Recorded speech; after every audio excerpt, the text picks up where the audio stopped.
The hip flexor stretch on the roller. This one's great because it's going to just open your hips a tiny bit more. So if you're comfortable on your roller, it can be a long roller or a short roller, it doesn't matter for this exercise, then I want you to put your pelvis, not your lower back, your pelvis on the roller.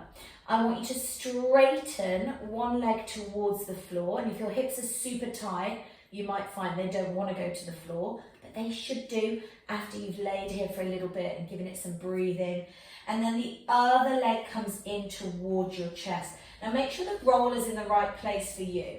What I don't want is your lower back to be over thrusting and arching this way. I want your hips to almost sink backwards. And that's why it's nice to anchor the hips back with this knee hug here. Relax your shoulders.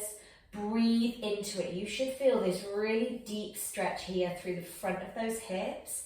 It's a really nice one just to release the hip flexors, especially if you spend a lot of the time sitting, or if you're a runner, you may have tight hip flexors, a cyclist, but it's just really nice to get that release through the hips. So breathe into that stretch. Imagine you've got lead boots on, and you're really going to let that leg lengthen, release to the floor.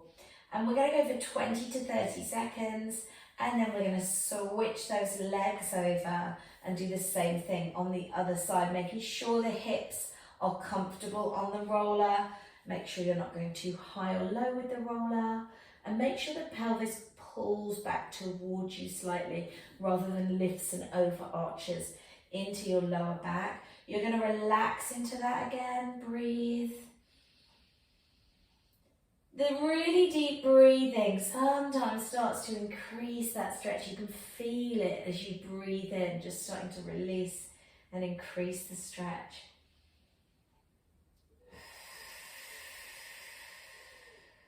Try and keep the shoulders relaxed.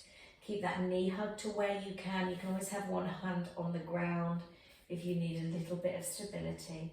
But again, once you've done 20 to 30 seconds, let's release that. And then by all means, do that again. If you want it to be a little bit more effective and your hip flexors are particularly tight, repeat that 2 or 3 times, okay? 20 to 30 seconds each hold. All right, thank you.